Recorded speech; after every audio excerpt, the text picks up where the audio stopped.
a rise of a confessional Christian inquisition is not an answer to a pathocracy.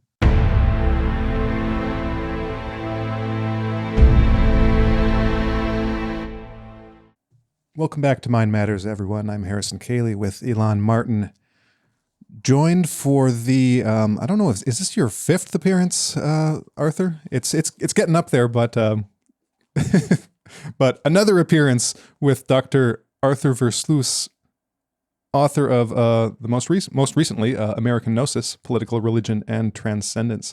So we talked about this we talked a little bit about this book last time. We've now finished the book, so we're going to continue and maybe even conclude our discussion of it.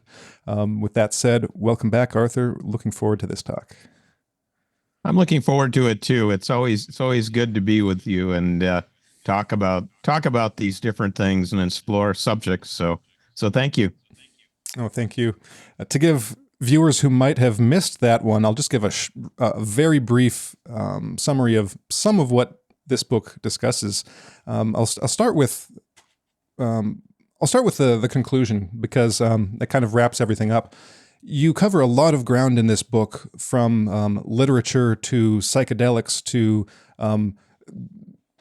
strange esoteric traditions and philosophies, some idiosyncratic and enigmatic, and some with more of a traditional or long heritage. We get into figures like, well, everyone from Philip K. Dick and David Icke to some Buddhist or para-Buddhist, para-perennial Buddhists, all in the American tradition. So there's spanning the gamut from what you call Neo-Gnosticism to Gnosticism, and you delineate some subcategories of Gnosticism, going from the cosmological, that's kind of like the worldly based, dualistic in nature. So it might go from very, very material and dualist to maybe a higher form of matter, or some kind of a higher dimensions, but still that separateness, to the Gnostic traditions, or the tradition going in the direction of gnosis, which you define more as transcendence, or an experience of transcending that dual notion. So in the end of the book, after looking at this entire history and trajectory of American Neo-Gnosticism, which we can trace back, you do it back to at the very least the 1800s, and some of the great American authors and writers and thinkers of the 1800s, to the present, through film and academia, in the sense of different studies of different things like psychedelics, and to the alternative voices. But you make the point that there seems to, in this whole trend of Neo-Gnosticism, you seem to have a majority of what you'd call Neo-Gnosticism without Gnosis, and then you've got Gnosis without Neo-Gnosticism. Did I get that right? And could you maybe just go into that a bit and let us know your take on that kind of broad look at the whole subject of Neo-Gnosticism? Yeah, sure. Because what you point to is right at the heart of the book. It is really divided across that kind of almost barrier, you would say. There are one or two authors that go beyond it, I think. But largely what you have is these neo-Gnostic themes, which would include the sense that we're living in a hostile society, hostile to spiritual progress, that there are people or beings that are hostile to spiritual progress, that there's an artificial creator called a demiurge that could be construed, and it often is in films, as an AI system, or some kind of virtual or false reality that gets created. In that sense, in a lot of senses, Neo-Gnosticism provides it's like it was designed for our time as a way of understanding things in society in a different way. And it's very present in literature, as you say, going back to Melville. It's absolutely clear, and I showed 20 years ago that Melville had definite familiarity with uh, Gnosticism in antiquity and Gnosticism as we would think about it in terms of Neo-Gnosticism, actually. And all the way from Melville in the 1800s up to the present, you have these themes in literature and film. But when you look at literature and film, and what I show in the book is there's almost no gnosis in there, right? The only gnosis you can see in Melville, for example, as far as I can tell, is that you can define it potentially as insight into the hostile nature of the cosmos in which we find ourselves, right? That nature is somehow hostile to us. And you see that in Cormac McCarthy too. And in many other great authors, you know, Cormac McCarthy is he's amazing as a novelist. But there's no gnosis in there in the way it's defined in the book, which is defined as transcendence of self and other. It's transcendence of subject and object. And that's also the way it's defined in Buddhism. So that's what I call cosmological gnosis. It's gnosis as insight into, or socio-political gnosis, using neo-Gnostic metaphors to understand the hostile nature of the society we inhabit, which can be understood as pathocracy, run by pathocrats. There are a variety of different ways of saying that, and understanding that can be seen as a kind of gnosis, but it's not classical gnosis in the way it's defined in Buddhist translations. In Buddhist translations of Tibetan words, of Tibetan concepts or ways of understanding, gnosis means the transcendence of subject and object, or transcendence of self and other. And that's pretty widely used at this point. You don't find that in film. Maybe here and there you kind of get a hint that possibly if you like really bent far enough and you kind of twist it around sideways, you could kind of almost touch it. But really, no, I don't think so. And when you shift to some of the later people that I discuss in the book, for example, Joel Morwood. Joel Morwood he lives out in Oregon. He's a Vietnam War veteran. He was at one time a true believer in communism, and even went to communist China, and was given a grand tour by the people that just murdered who knows how many millions. And he realized it was all fake, the tour, right? That the things they were telling him were lies. And he came back to America and he was kind of lost. And then he had this spiritual awakening experience, which changed his entire life. And he wrote about it in a book in Gnostic terms. But in that book, there's explicitly it's Gnostic, but without any neo-Gnostic themes to speak of. He doesn't talk about a demiurge or hostile beings like archons or, anything like that. What he talks about is this experience of joyous transcendence.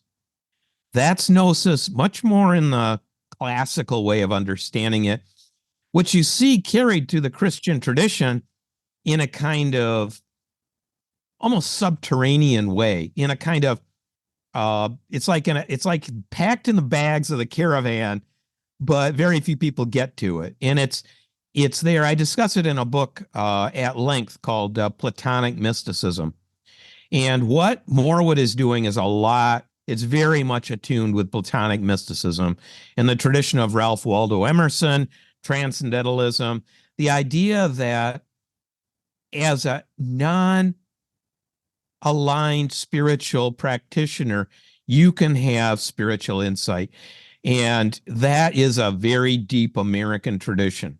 And that tradition is, you can call it perennial, That's a term that I've used in a book called Perennial Philosophy, which discusses perennial philosophy in a way that is fundamentally different than the way a lot of people do, because it is about non-aligned spirituality, but it is not necessarily saying that all religions go to the same place, which is what people usually say perennial philosophy is. That's not really what it is in the tradition. With Morwood, it kind of is. He's basically drawing on all the different religious traditions in order to create a kind of American synthesis. He's not alone in this. His mentor was Franklin Merrill Wolff, who also did that. And these are really remarkable people. I mean, Franklin Merrill Wolff, he's extraordinary figure, and quite charming, actually, in a lot of ways. Also brilliant, and again, an unaligned spiritual tradition, but very deeply indebted to Buddhism. When you look at Morwood's book, and I say this in American Gnosis, his most recent book has a bunch of spiritual practices, and where do those come from? Almost completely they come from Tibetan Buddhism. They're like, the dream yoga, everything. It's where do you find that? I mean, you only find that in Tibetan Buddhism. So even though there's this kind of gesture toward all religions lead to the same place, well, I don't think so, but if the same place is Buddhism, yeah, then they all lead to the same place. Then I agree. Then that's right. Based on what he's saying, right? This is kind of the sub message of the book. And that leads to a whole set of questions, right? So Gnosis is fundamentally different than Neo-Gnosticism. And the book has that set of themes, dividing it, characterized as Neo-Gnosticism without Gnosis and Gnosis without Neo-Gnosticism. And it took me a while to come to that formulation, actually. It didn't come first. It came after, right? Yeah. After kind of looking at it all, I can see how that would happen. That leads me to a question, because while you wrote that, and so as I was reading about that, there are a couple points around that time where you say, oh, well, a couple of these figures kind of seem to straddle, both sides of the equation at times. Like, I think, like, how do you pronounce his name? I forget. Charles de Muses. Muses. Yep. And even maybe like Stephen Huller. Yep. There are hints of it, and that made me wonder, because we've talked about, and I've read a bunch of your other books on like Christian theosophy. So going back to Jakob Böhme, and I'm wondering if there's a way, like, how would you characterize that theosophical movement? Could you make an argument that there are neo-Gnostic elements in Böhme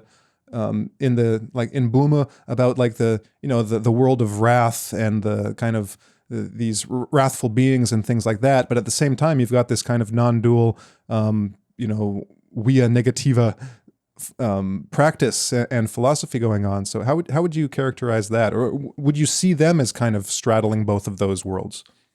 Yeah, that's really insightful. You're absolutely right on that. It's not in that division that we started with is not inherent.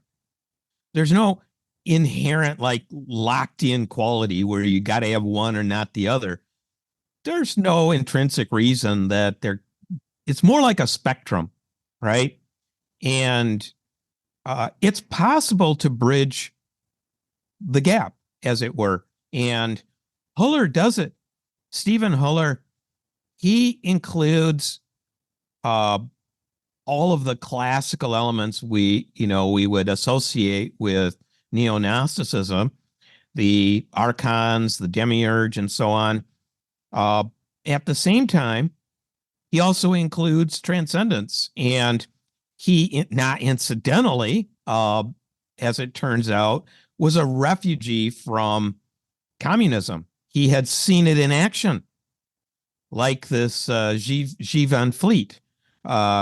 He saw it. She in China grew up in the Cultural Revolution. I know someone who grew up in the Cultural Revolution and experienced it firsthand. So you can see how that shaped that kind of experience behind the Iron Curtain in the case of Huller, produced his emphasis on freedom. His work on alchemy of freedom that's an important book, actually. And so he's someone who really does bridge, to some extent, the gap. That's why I said it's not absolute. And there's no intrinsic reason that you have to have it that way. It's just that we live in a secular society, and a lot of people who are doing films or writing, fiction are not necessarily, they're drawing on these strands that pre-exist them, that are there, but they're not necessarily even aware really of, why would they be aware of Dionysus the Areopagite, for example? You got to hunt, you got to be, really, even if you're Christian, even if you're like deeply Christian, you may never have heard of the most important mystical figure in your entire tradition, right? For Western Christianity.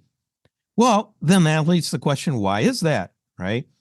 You do, though, have these extraordinary figures, and Huller is certainly one. Musis is another. He's pretty cosmological. I mean, he was totally into like theories of physics and vibrational harmonics and all sorts of exotic things.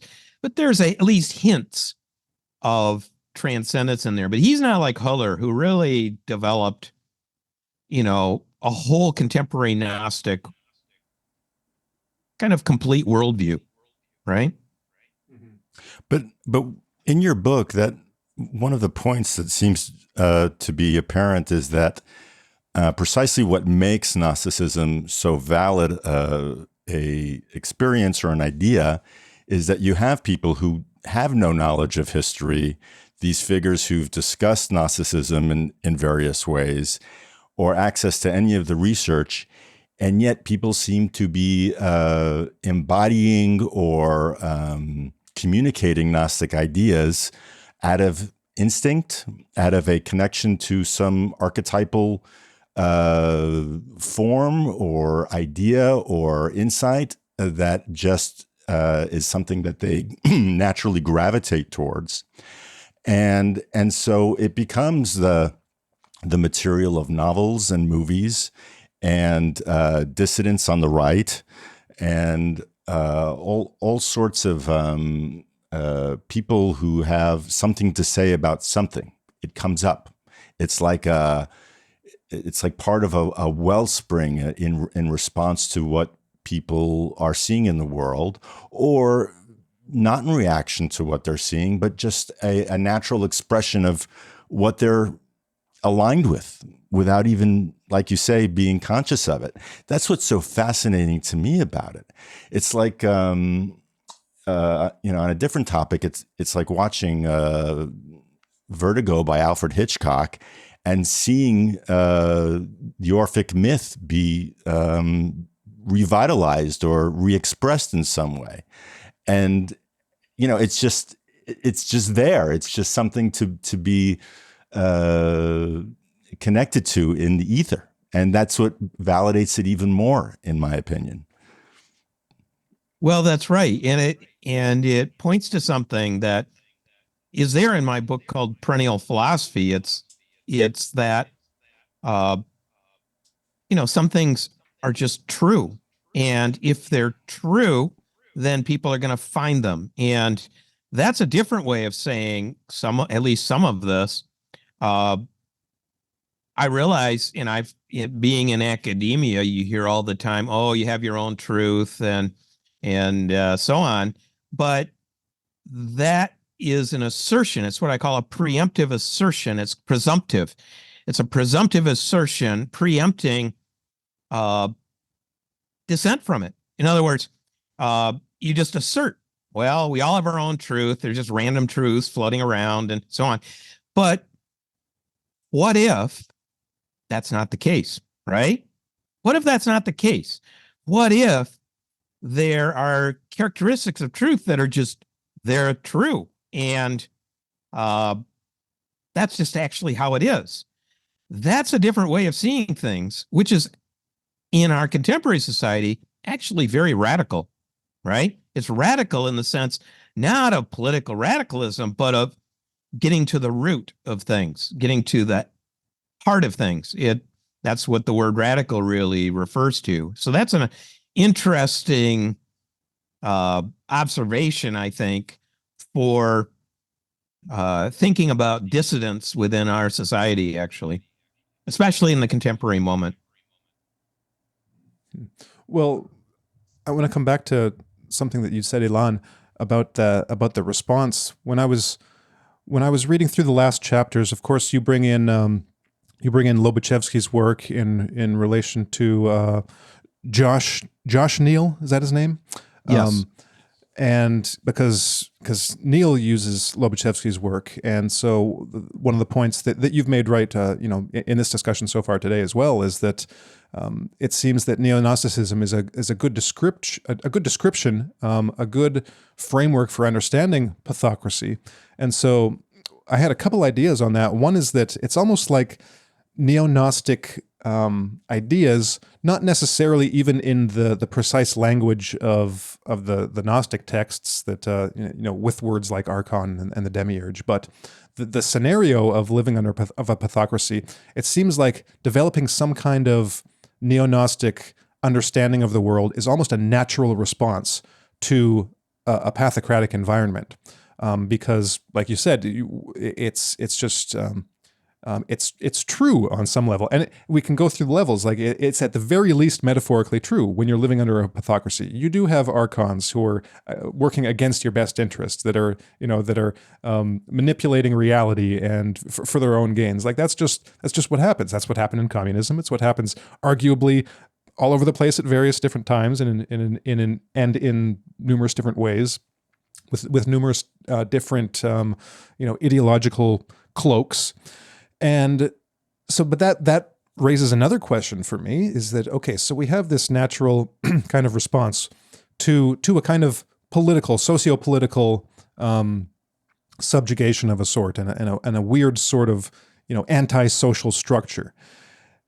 But why do people come to the images they do? Why is it supernatural beings? Like why archons? Why not just corrupt politicians? Why does it have to be like demons, that kind of thing? And that ties in to me to what you were just saying. Well, why is it that humans go to these things? Is it just like some, if we just use the materialist framework, do we just try to explain it away in terms of, oh, well, that's just the types of language that people use because they're superstitious or whatever? Or is there an insight into something deeper that's going on? Because if you look at the traditions on, demons or whatever, there are very numerous different names for some kind of supernatural being that influences and controls, or attempts to control humans. And we see that in numerous religious traditions.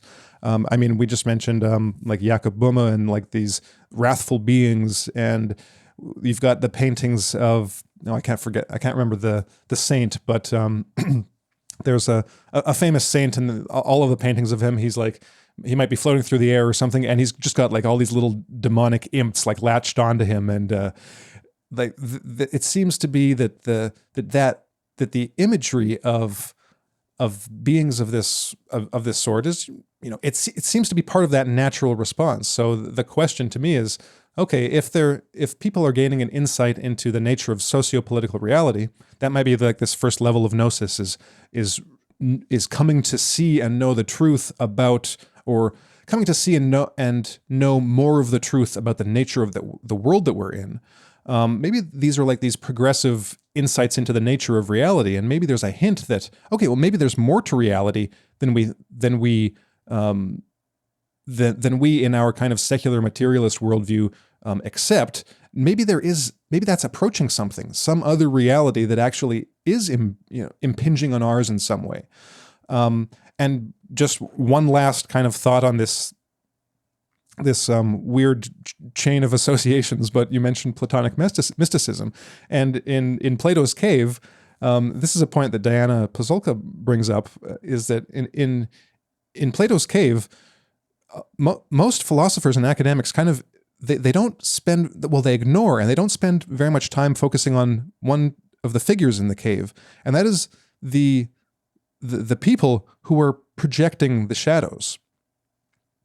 And she made the point. She brought this up with like numerous philosophers of Plato, like her colleagues, and they said, well, what about these guys? Plato seems to be saying something about these guys are actively like launching, like they're putting on a show, a disinformation campaign. What about these guys? And they're like, oh, well, that's just a metaphor or something. Finally she found a couple of guys who were like, yeah, no, I totally agreed. That's very interesting. So with that kind of like rambling introduction, I want to hear your thoughts on that. Yeah. So what are your thoughts on all that?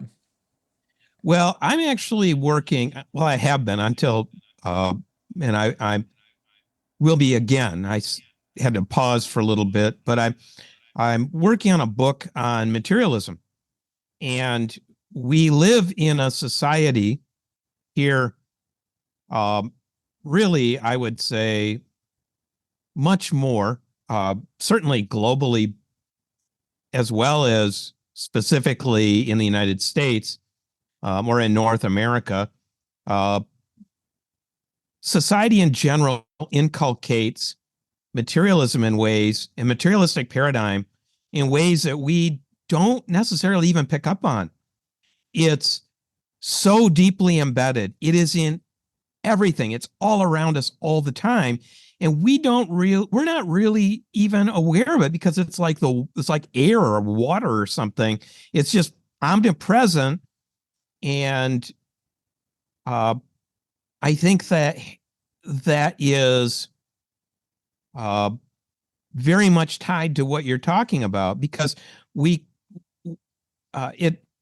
it's very challenging to that paradigm to start thinking about questions like, okay, so in Plato's allegory of the cave, who's projecting? Like is anybody really responsible for this? And if somebody's actually responsible for the shadows on the wall and kind of the setup, what is that really saying?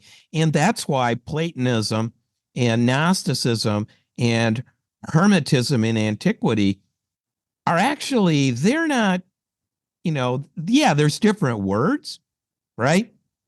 But when you go back and you look at scholarship, and a lot of scholars of that period will say, it's really hard to pull them apart, because, and you look at the Nag Hammadi library, it includes Gnostic and Platonic texts. It's not just Gnostic, it's Hermetic and Platonic texts as well as Gnostic. It's all three. And why is that? Well, it could be that these are different insights, different ways of saying something that's actually related about the nature of reality. And I will say, materialism has produced extraordinary results.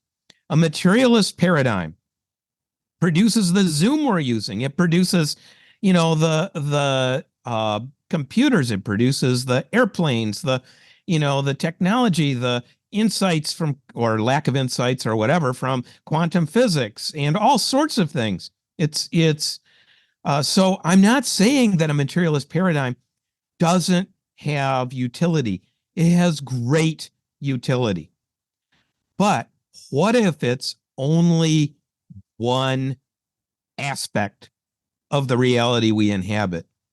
What if there are actually other aspects? That's just objectively, you have to entertain that possibility.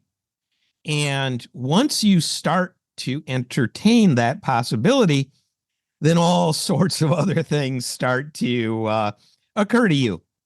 And so that's why what we're talking about when we talk about what's in American Gnosis is not necessarily only metaphors, right? It's not necessarily only metaphors. It's that's something that Musa's talked about and wrote about and was exploring in different ways. And a number of people in there are. So those are a few remarks I would have about that, because I think that perception that the materialism that we take for granted, that is implicit in all these different things that are presented as factual to us, might actually be deceptive. Because if there are other things that are also real, and maybe even more real, then our whole worldview has to change, and in order to incorporate those. And that's the challenge that Gnosticism provides in very in a very concise way in terms of its different themes and elements. Also theosophy, by the way. Theosophy does the same thing. Christian theosophy, they do the same thing. Christian theosophy is very Gnostic, exactly as you said. It has many themes that are very close to Gnosticism, put it that way. Well, the last time you were here, Arthur, we talked a little bit about the term conspirituality, which is the idea that there is a new awareness of the validity of conspiracies, as well as maybe a new outside-the-box sense of spirituality or spiritual growth that kind of goes hand in hand a little bit. And it's odd, but I was reminded of this idea just a few nights ago. I was watching an interview with an actor who was on Sanford & Son. I don't know if you ever watched that show in the 70s with Red Fox. But Demond Wilson, who played opposite Red Fox, is a very funny comedy show, was doing an interview about this very successful show. And as it happens, he turned into a pastor after he was done with Hollywood, became a pastor for 30 years, went on a world tour, and wrote a book about 10 or 15 years ago that had to do with the New World Order and the Illuminati. And at the end of the interview, when the interviewer was asking him, if he had any advice for people, he said, "Yeah, pray to Jesus Christ with all of your might. We're living in a spiritual battle right now, spiritual warfare." And so, I thought about the themes in your book and the fact that this kind of, washed up actor who became a pastor, who went on to write this material that's neo-Gnostic, effectively, that affirms the reality of archonautic Gnosticism in a way. It's affirming that reality. And so it seems to me that there's, these ideas are sprawling. They're everywhere. And really, it was the very last thing I expected to hear from, I don't even know why I watched this interview. He's not a particularly interesting actor. He was just someone I watched 50 years ago on some comedy that made an impression on me as a kid. And yet, all of these ideas have trickled down. And I have no reason to believe that he wasn't absolutely sincere in suggesting to people that they, to his mind, the best way to protect themselves and engage in a this warfare, not directly, but that there was a warfare, and he was affirming it, was to pray. I mean, this was his highest truth. So it was to me just another example of how pervasive all of this is. And you give many examples, many more than I imagined were out there, even though I was aware of some of them. So I don't know that I really had a point in mentioning all that, except to say that, that this, conspirituality, if I'm pronouncing that correctly, seems to be a very big thing. That there is among many people not just an understanding that there are these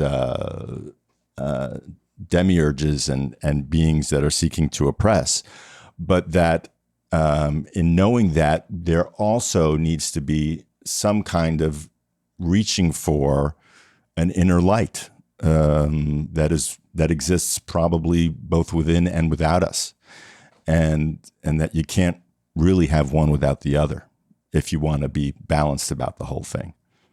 So maybe you have some comments on that dynamic. Yeah, that's a really interesting point that you make, because on the one side, focusing on conspirituality or focusing on the dark side, as it were, can be pretty depressing, right? Because you look at, I give a lot of examples in the book, or at least a number of them, of people who have, as it were, gone down the rabbit hole, right? That's the term that folks will use. Well, you go down the rabbit hole, as it were, of conspiracies, and the world looks different, and you do have insight into things that are going on, but there's not anything you can do. And so a lot of people go down the rabbit hole, they get really depressed. And I give some examples of people, who say, they confess, well, I now look at the world and I think, this is hopeless because it's a spiritual battle and the bad guys are winning. And, my eyes are open, but I don't know what to do.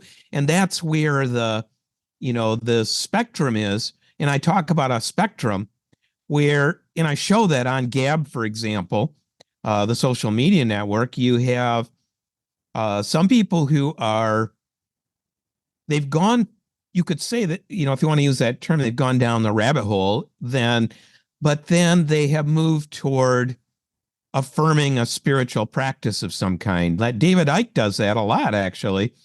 And I think we alluded to that before. So that's, I think that's an important dimension of for health, for balance, and for hope, for optimism, is to have that spiritual practice, and that I refers to that frequently.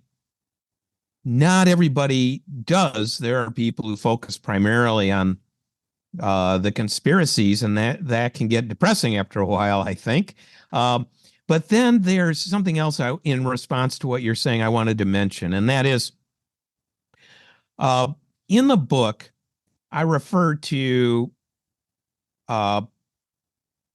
anti-Gnosticism. I refer to Eric Voegelin and to a kind of anti-Gnostic thinking on the right. And I wanted to talk about that briefly because I wanted to read you something. I got a quotation from Nick Fuentes, who's online commentator, and he's fairly well known. He does, pretty frequent America First podcasts, and he in December of 2023, in a live stream, this is what he said. He said, this is a direct quotation. There's an occult element at the highest levels of society, and specifically among the Jews. So many people who are perpetrating lies and destruction on the country, they're evildoers. They're people who worship false gods. They're people who practice magic or rituals or whatever. And these people need to be, when we take power, they need to be given the death penalty. Straight up. I'm far more concerned about that than I am mass migration or non-white people. These people who are communing with demons, witchcraft and stuff, suppressing Christianity, they must be absolutely annihilated when we take power, end quote. Now, the reason I mention that, and there's another guy, James Lindsay, who's wandering around saying that the left is Gnostic and so on, and we can get into that. But the reason I mention it, in the book, I say that I would not be surprised if people on the right, in reaction to what's happening, resuscitate the inquisitional strain in Christianity that's been there.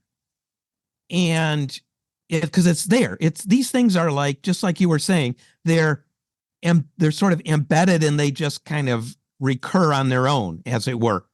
And so you get this inquisitional that keeps coming back. I can totally imagine a confessional Christian political system in which dissidents see the people in power as archons and a demiurge in charge of a false reality. That's very possible. And how do we know this inquisitional is? Well, here you are, December 2023. The book is just published. Bingo, Nick Fuentes says, we really need an inquisition. We gotta kill people, right? We gotta kill some of these people. Well, okay. So, and Lindsay is going around saying, well, he uses Gnosticism as this term of a political opprobrium, but it's completely disconnected from Gnosticism itself and from any aspect discussed in the book. Instead, it's applied as a term to the left. Again, it becomes this kind of inquisitionalism where mysticism, spirituality, different spiritual practices all become the enemy. And that's on the right. So this is there. If I had waited to publish the book for a year, I could have incorporated all of this stuff that just corroborates what I was saying, what I alluded to in the book. I wanted to bring that in because it came up, it emerged after the book came out, but I predicted it. And sure enough, there it is. And I think it's a real danger. This kind of implicit inquisitionalism is not a solution. I'm sorry, Nick Fuentes, but trying to kill witches is not going to resolve the problems we have. It's just not.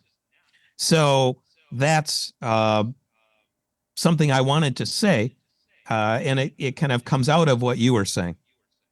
No, that's I'm very glad you did, because actually what you just said, without citing Nick Fuentes and James Lindsay, but just getting a sense of how things could go should the pendulum swing to the other side, is quite probable.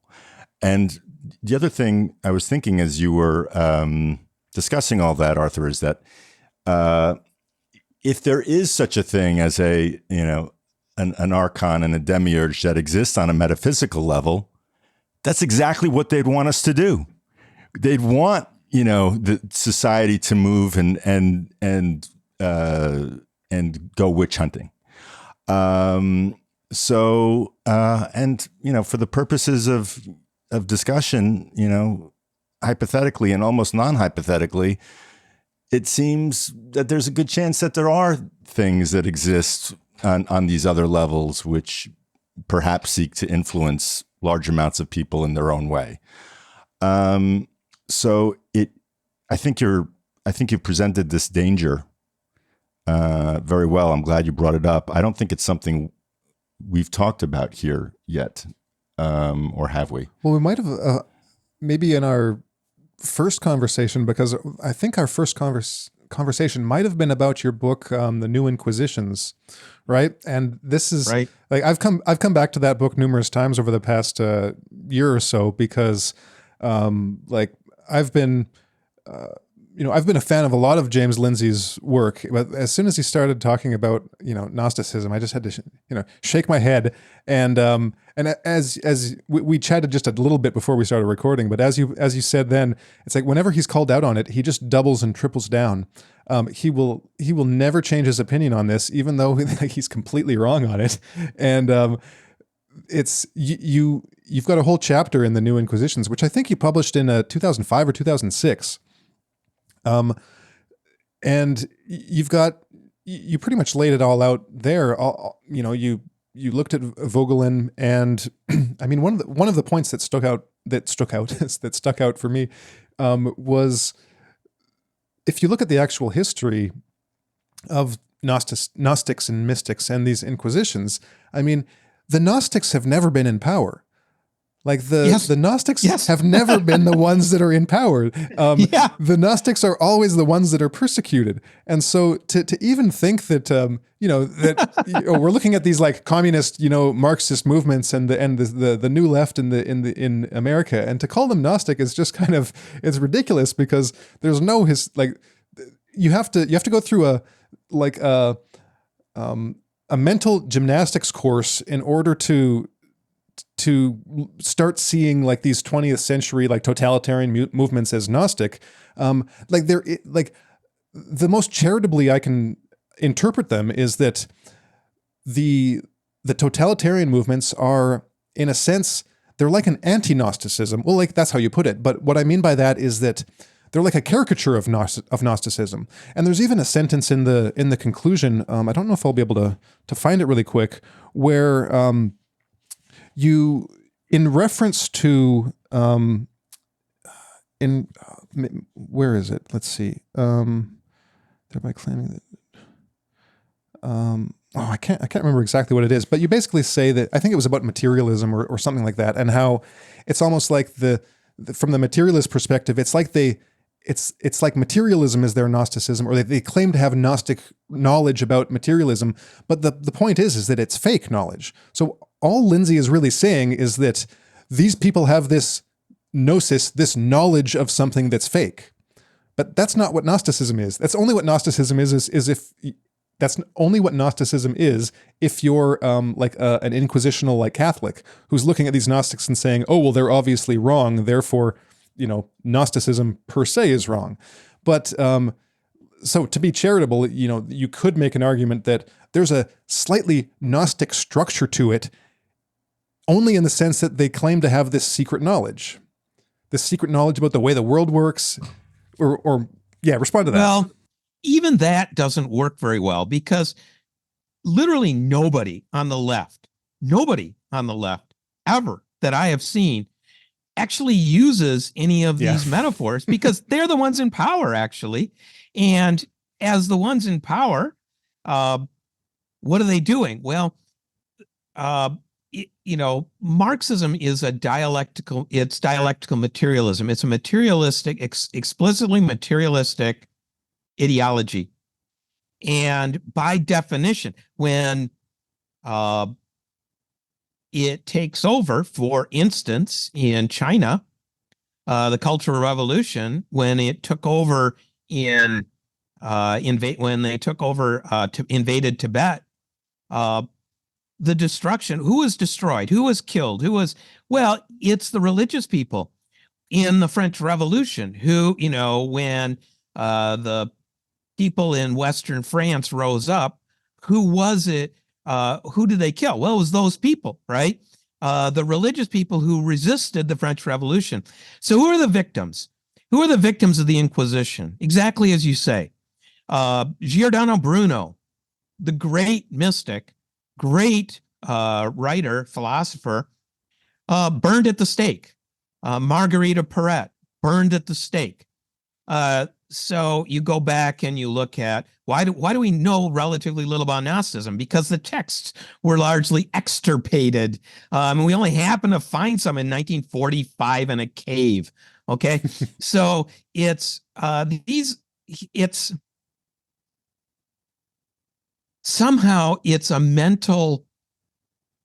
this mental perversion where the victim becomes somehow imagined to be the source of the persecution.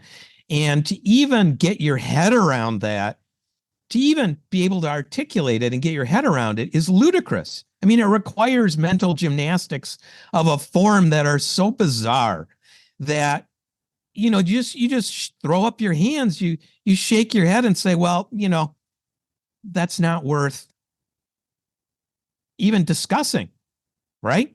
Because who are the inquisitors, right? It's the institutional system. And you look at contemporary, the contemporary world, you look at the contemporary left, it's fundamentally anti-religious. It's not Gnostic. You don't find people referring to archons and demiurges and to gnosis on the left in a system of dialectical materialism. So that's just how it is. The problem comes in not with, some poor misguided soul making these assertions that are unfounded. The problem comes in when it turns real, right? That's where things go south. And by that, I mean, when somebody takes seriously somebody like, Nick Fuentes' remarks and starts inquisitional,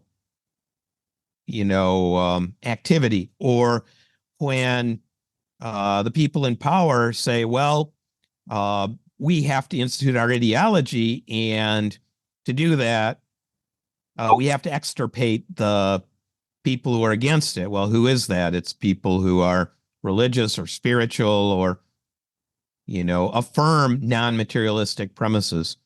So, it's very unfortunate.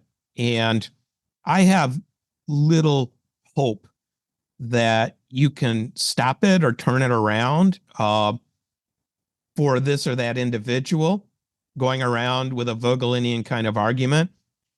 But I have hope that even though it exists, it won't turn into something, right? It won't be actualized where people are hunting for mystics again and trying to, kill off the Gnostics. That would be a very unfortunate consequence. Mm-hmm. Well, that brings to mind something that I've been thinking about recently, based on Lobachevsky's work, because there's throughout that book there's almost this recurring, well, it's an image, it's a theme, it's an observation. This, maybe to sum it up, as being like the real and the caricature. And he brings this up in several different ways, and one being, I'll just list a few of the examples, like one being the social structure. Like Lobachevsky, he argues that basically the structure of society emerges as a result of, it's implicit within the variety of human nature. So you have a big group of people, or you have a group of people of any size, and of course you'll have a ton of variation with people with different talents, different levels of intelligence, different strengths and weaknesses. And through the bonds and the roles that they all take, the kind of the meta result of that is a social structure. And in a pathocracy, you get a caricature of a social structure, because that original social structure gets broken down. The social bonds between people get severed. People become distrustful of each other. The society breaks apart. The old class structure ceases to function, and a new class emerges from the individuals within all of the old groups. So it's this sifting and this shifting that happens, where you have this old structure, it gets broken down, and then from within all those groups, you have all of all of these individuals that then kind of come together to cluster to form the new class, the new nobility, as he calls it, the pathocratic leadership. So you have this caricature and then of the real thing. And then you've got, he talks about ideologies the same way. You can have an ideology, and the pathocratic version of that ideology becomes a caricature of it, to the point where it barely, it's only using the same words, but even in its actual content and in what it actually wants and does, it's completely different. And so we have these various caricatures. And now I hope I can remember where I was going with all of this. I think it was in relation to the Inquisitions. Okay, yes. So when it comes to the reaction to a social structure, he also points out that, well, I think the point of that is that there are two things that look the same, but they're different. They have different natures. So on the surface, you might get the impression that they're the same thing, but underneath you see a very different, inner reality. So you can see a social structure, but one happens to be this kind of pathological caricature version that has something completely different going on in it. The other is just what we consider a social structure. And when it comes to the reaction to authority, you can see the same thing, because in a pathocracy, normal people react against that pathocracy. They see it as like against their nature, and that's kind of what we're talking about now. But there's another version of that, and that is the reaction of the potential pathocrats to a normal social structure. One of the points that Lobachevsky makes repeatedly is the way psychopaths see the world. Regardless of what's going on, they see normal human morality, they see love, they see religion as this strange system of oppression against them. They see laws as a system of oppression. So I can easily see like a kind of neo-Gnostic version that psychopaths in society would endorse, because they hate normality. They hate normal humanity. And in the new edition or the recent edition of Ponerology that we put out a year or so ago or two ago, I've got some quotes from the kind of Antifa activist left. This was in the Chaz, the what did Chaz even stand for? Autonomous Zone of Capitol Hill Autonomous Zone. Capitol Hill Autonomous Zone, yeah. Right. And so there was like pamphlets and literature that were being handed out there. And there were two quotes that I found. I think it was in Andy No's book on Antifa. So there were some quotes from the literature that was handed out. And it was something like, I can't remember the exact phrase, but I'll paraphrase, something like our disdain for the police is only exceeded by our hatred for this entire goddamn world, or something like that. Right. And so there's this completely like anti-human almost like the caricature of Gnosticism being anti-worldly, right? Because you make the distinction between being like, how did you put it? Anti-current social situation, or anti the structure of society as it currently is, and anti-world itself. So there is a tendency among a certain demographic that are absolutely that see the world itself, see humanity as how to even put it, just sick and oppressive, even when to the vast majority of people it would be like, no, that's actually when things are good. It's because of a deep like sickness in the mind of, for instance, like a psychopath. So all of that, all of what I'm just saying is was inspired by the Nick Fuentes quote, because I think that when we're looking at political dissidents, when in a period of time when things are up in the air, it's not like there's ever it's not like there's a situation where it's good guys and bad guys, right? There are potential pathocrats in every social movement, and so there are people like in the dissident right, which it's not that they hate the left, it's that they hate like laws and normality, and they would hate anyone in charge. But and they would like nothing more than to, once they get into power, to kill a whole bunch of people. Well, the risk, um, uh, is definitely historically greater on the left, actually, in terms of the amount, the number of deaths. That's the truth, and it's the historical truth. And reaction against that and wanting to return to normal, to a normal human society is not surprising, really. There's no doubt that Lobachevsky has insights. He was very insightful, and that came from direct observation and direct experience. And yes, you can have pathocrats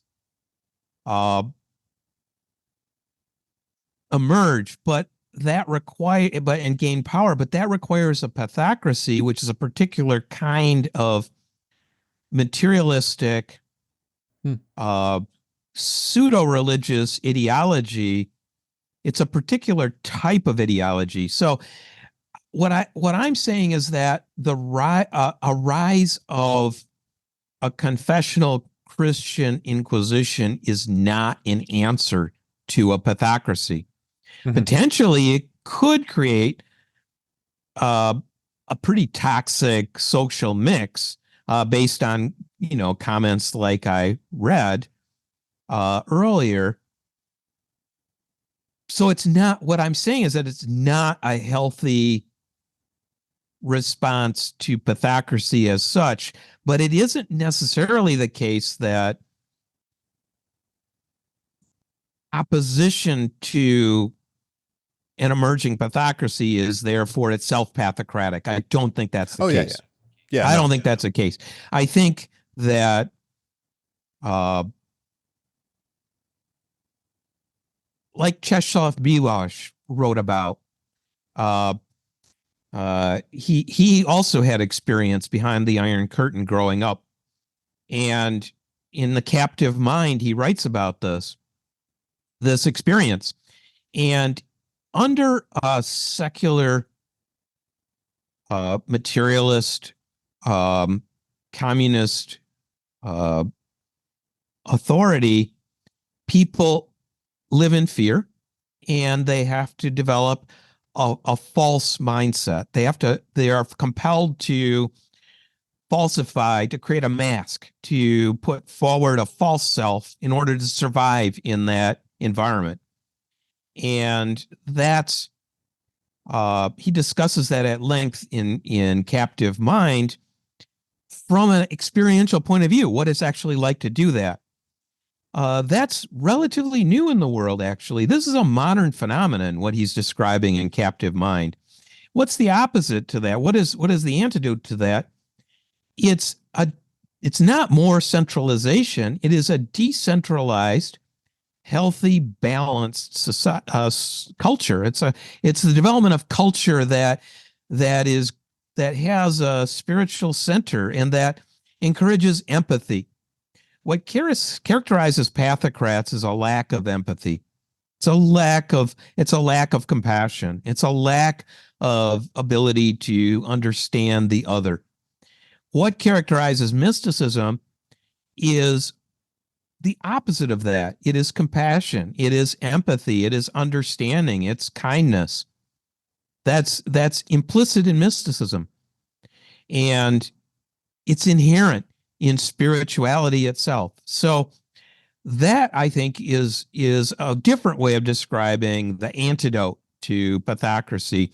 But the problem is, once these, and this is something that he experienced, once a pathocracy is empowered and in control, how do you get there? How do you get to that, right? That's a good question, right? Well, that's so what Lobachevsky, one of the points that he makes, and I think it was kind of I wouldn't say exemplified, but illustrated in Rod Dreher's book, Live Not by Lies. Did you read that one, Arthur? Yeah. Mm-hmm. Yeah. So to kind of put those two, like Dreher and Lobachevsky together, like one of the things that Lobachevsky points out is, I think from his perspective, from his perspective, looking at things historically and trying to determine the laws of pathocracy, like the naturalistic, processes and phases and how it all goes together. He'd basically say that just left on its own, if just looked at like historically in terms of a phenomenon that wasn't understood at the time, the way it plays out and the way it will play out in the future, if no one kind of knows what's going on, is that there's kind of a point of no return once a pathocracy starts developing. And at that point, once it's kind of entrenched, it will be decades before those social bonds that I talked about reestablish themselves, and what he calls the society of normal people develops. And in the primary example for him, which he lived under, would be Poland. So he's talking about communism is imposed, around the like late 40s, 1950, around there. And then it took decades before society, the society of normal people, was able to essentially reestablish itself and become a force that would pose a threat to the pathocracy. And so what did we see like in the historical record? Well, that was like in the 70s and the 80s, we saw the rise of the Solidarity movement. And then by the mid 80s, Lobachevsky was pretty much predicting the nonviolent fall of communism because of the rise of this society of normal people. And that we wouldn't see a major bloody counter-revolution. It would be a largely bloodless, just changing of the guard as the system just fell apart and normal people reasserted themselves. But that was like, he would pretty much say, again, all things being equal, it'll take decades of a pathocracy to reach that point.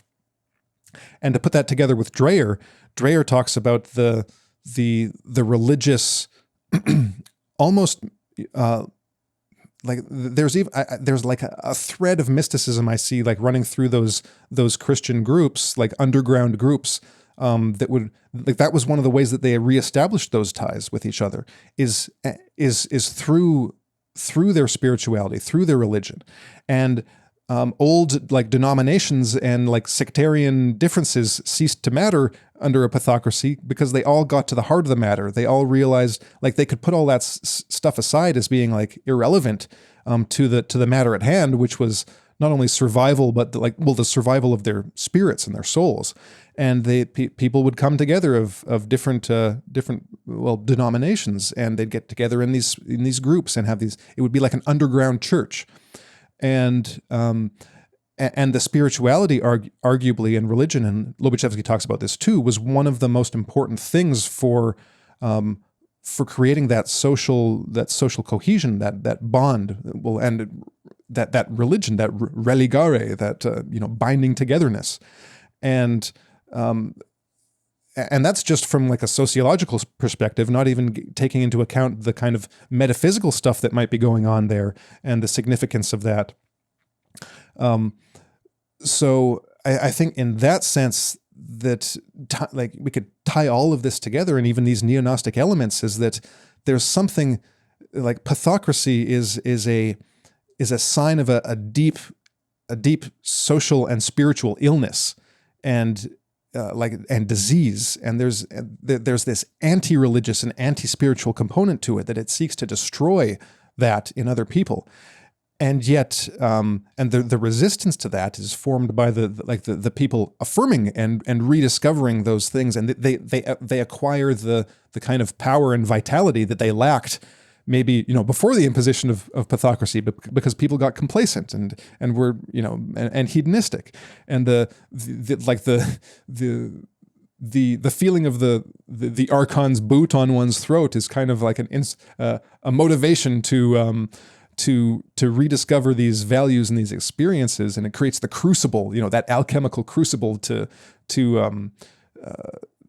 from which emerge these new but old values, these perennial values. And so That's right. And they Yeah. do recur. And you see that actually in contemporary China. You do have the reemergence of the ancient traditions to some extent. Taoism and Confucianism, uh, Taoism in particular, Buddhism to some limited extent. Uh, with the exception of occupied Tibet, but otherwise, there are these those elements recurring. Why? Because they're intrinsic to the nature of people. They're there literally for millennia, and so they've developed, and they reflect these underlying aspects that ultimately can't really be extinguished, that are part of human aspiration. So that aspect is part of what I'm discussing in American Gnosis, and you see that also in Russia. And actually, at the end of the book, I draw on John Michael Greer and his reflections on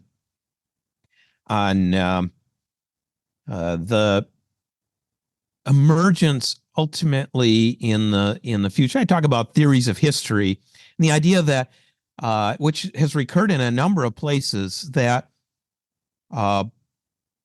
the even prophetic kinds of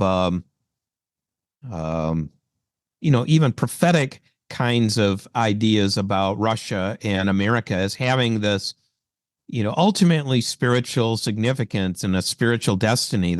That's definitely deep in Russian thinking and in Russian thought and literature. So what do you see in Russia? Well, you do see the reemergence of some very ancient traditions now, including Russian paganism.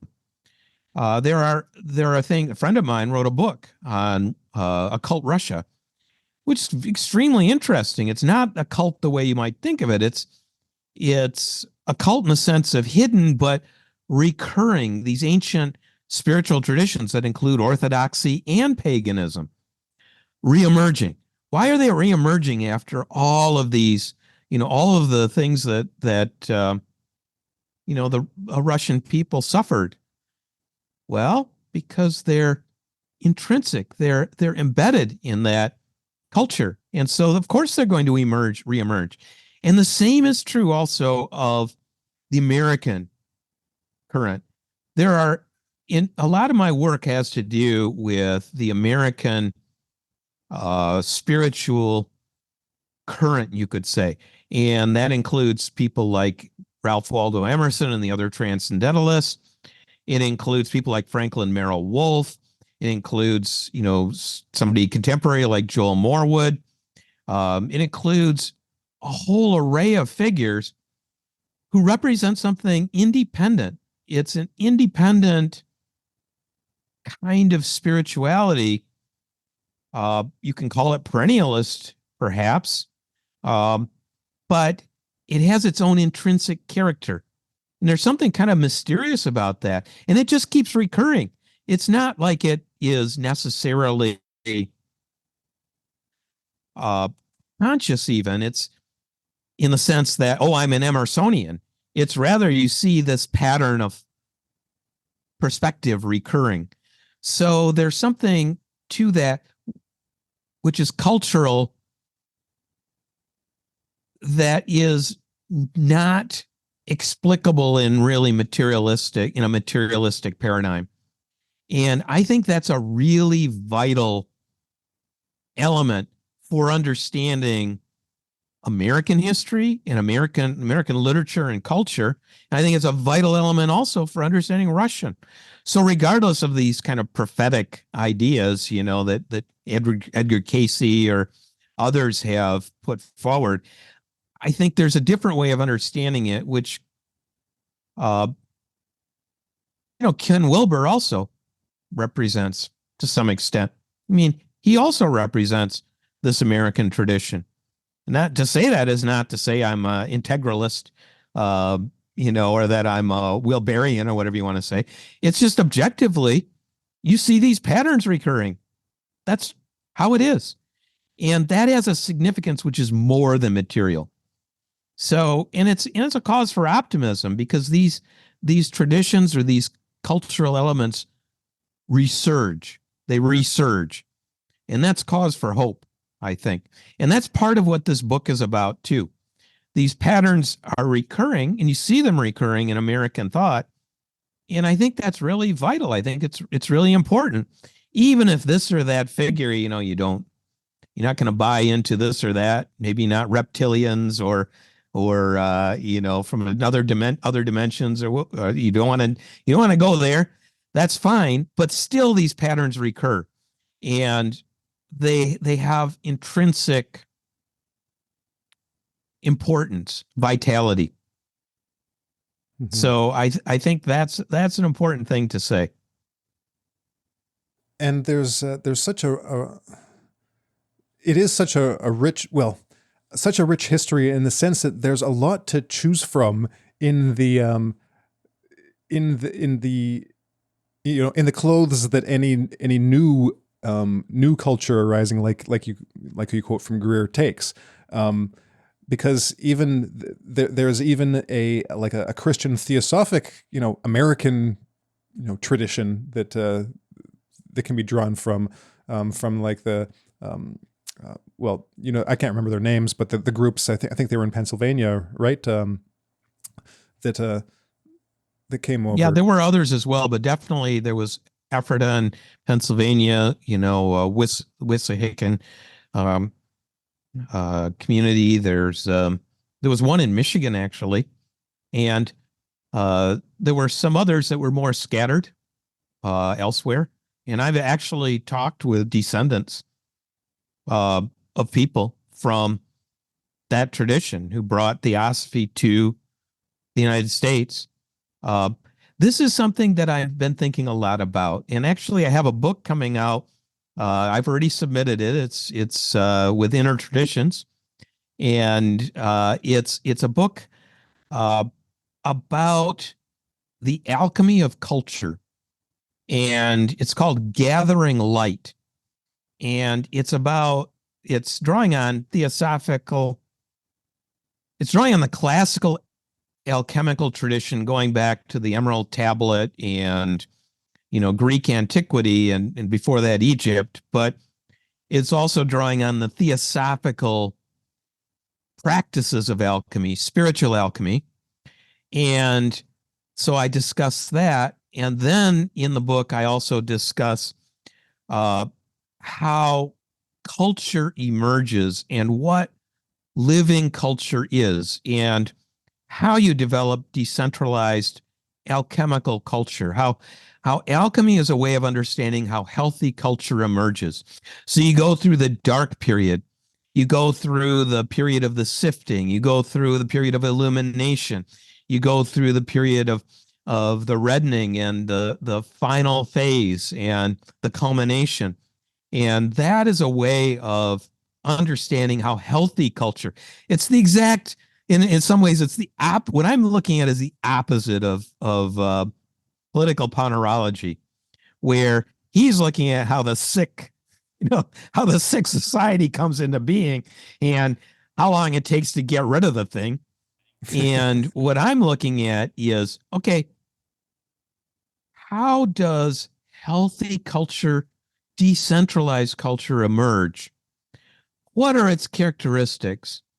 What makes for a full cultural understanding that includes spiritual aspects, including recognition that there are unseen aspects to our world, right? Because that's part of these traditions. There's, of course, Chinese alchemy, there's Indian alchemy. I'm primarily drawing on European alchemical tradition, because I'm European in background, and so I'm drawing on European tradition. But I also draw a little bit on Tibetan Buddhist tradition, and I don't really refer, but to Chinese or Indian alchemy, but the principles are actually very similar. And you have these stages of alchemy, you have this transformation. And so what I'm trying to do with that book is explore. It's a book of co-exploration with people of these themes. And I don't know when they're going to publish it because I don't know their time frame. They have their own, mysteries schedule. of publishing, so in their own schedule. So we'll see when it comes out, but it's been submitted and it has some rare alchemical texts in it, actually. First time they've ever been published in a book, turns out. Wow, looking forward to that one. It sounds really interesting. I wanted to ask you about American Gnosis because it's been out for a few months already. And I was wondering if if there have been any reactions or responses from quarters that you wouldn't have expected to hear from. Well, with that book, I've done quite a number of podcasts. I did a live stream, which brought in a lot of people. Comparatively, I mean, it's an academic book. I wanted it in the academic system. I wanted it to be embedded in the Oxford ecosystem. And sure enough, it is. And that gives me to this day, I even think about it. And I'm just very, I'm very happy that it's in there.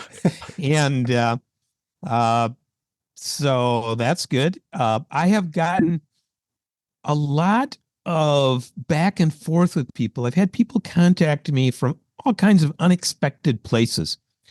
So, and sometimes it's people who have come to they've come to the same kinds of things, but the book articulates it in a much more explicit way, in a coherent way, where there's a whole way of understanding. It's not just like I go through these things. The book gives a whole new way of seeing things, really, if you go through the whole book. And so people have responded to that very positively. What's a little surprising for an academic book is that it's reaching people that are not academic. Partly that's because they put the book on sale, right? They had a Christmas sale, and it wasn't just my book, a bunch of them. It just happened that coincided with podcasts. So I put the information out there, and so it kind of that kind of helped sales. Get it 50% off. And so I then got responses from people that you would not normally get from an academic book, right? Because it's supposed to be academic and boring, and it goes to people who really are just, kind of going through the motions a lot of times. And that's not the case. So I've gotten all kinds of interesting responses on it. I'm overall happy with the book, and I'm happy with the response to it.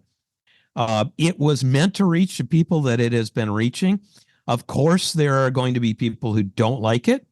And that's just how it is. Why will they not like it? Well, we can really predict that.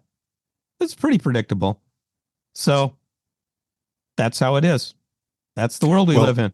That's the world we live in. And I hope many people get to read it precisely because of the fact that you make a lot of things explicit in the book. You create this framework for understanding a lot of what you discuss that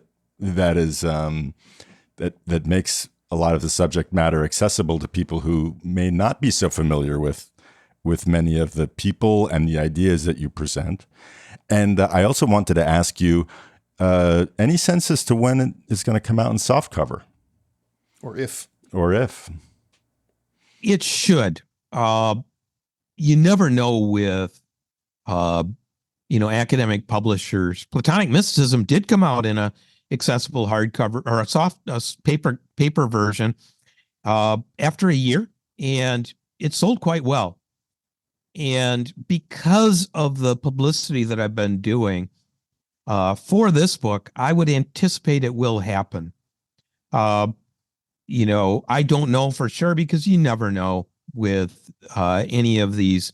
Once you sign it off into these systems, then It's out of your hands.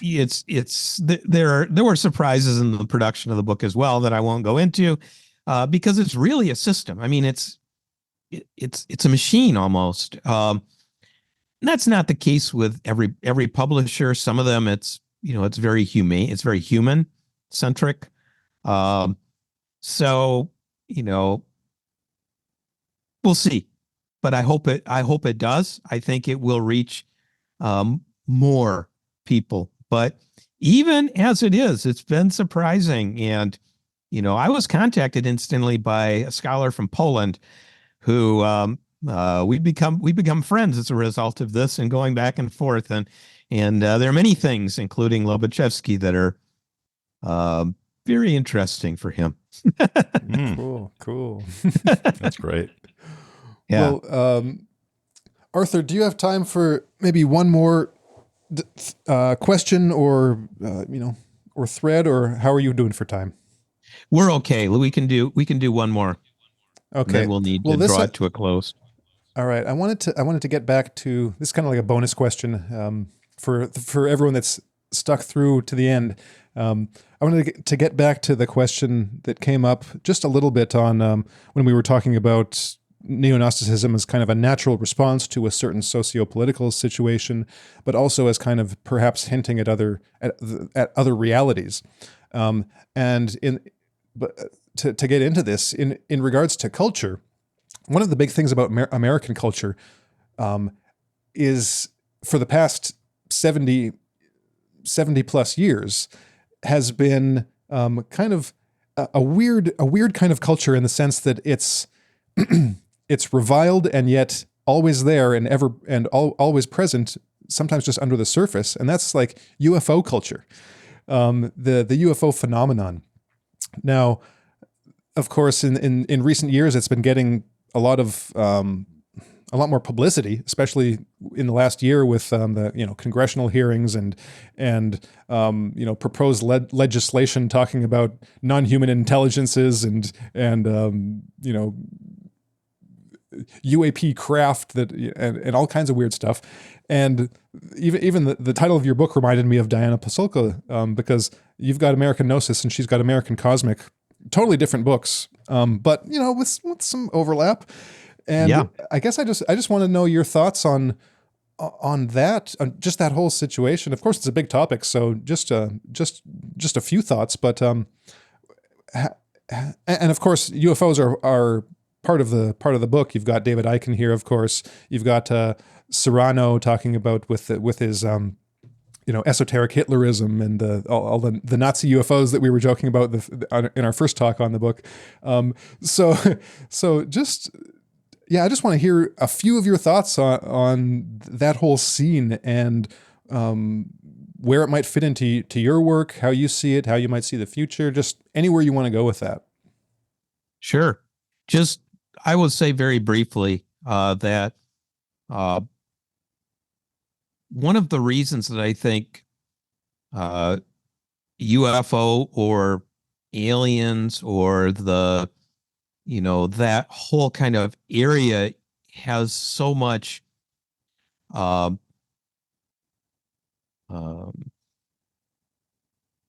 would say has a kind of magnetic quality to it. So it draws people to it, and it's hard to drop it. Why is that? Well, it's both a little bit materialistic, but at the same time, it's not really subject to materialism the way we have it inculcated into us, right? There's something about it that breaks the paradigm. Maybe not completely, right? But it partially breaks the paradigm. And so because of that, it becomes a kind of area where it's like a window where non-physical dimensions or other dimensions or beings that don't belong to the materialist paradigm, they become somehow socially acceptable. They become partially acceptable And so it's part of, I think, also the breakdown to some extent of a materialistic paradigm that this phenomena represents. I think that's partly what it represents. There are also other aspects, and Musa's he explored this quite a bit. Other dimensions, other aspects of nature, other aspects of the cosmos that we can't see, but that nonetheless exist. In elements, beings in the cosmos that exist, but we can't necessarily see with our eyes, but nonetheless they exist. All of this is there in American Gnosis, and it's also there in American Cosmic. And she and I we sat down and we talked when she was here a few years ago when that book came out. I brought her in as a speaker, and we had some very interesting conversations. Part of what she discusses in her book is how some of the, and in her other work, is how some of her sources in her primary source work. How do they work in terms of their contacting these non-human intelligences? Very interesting description. It actually fits into American Gnosis. It fits in there. In the paradigm that I kind of outline.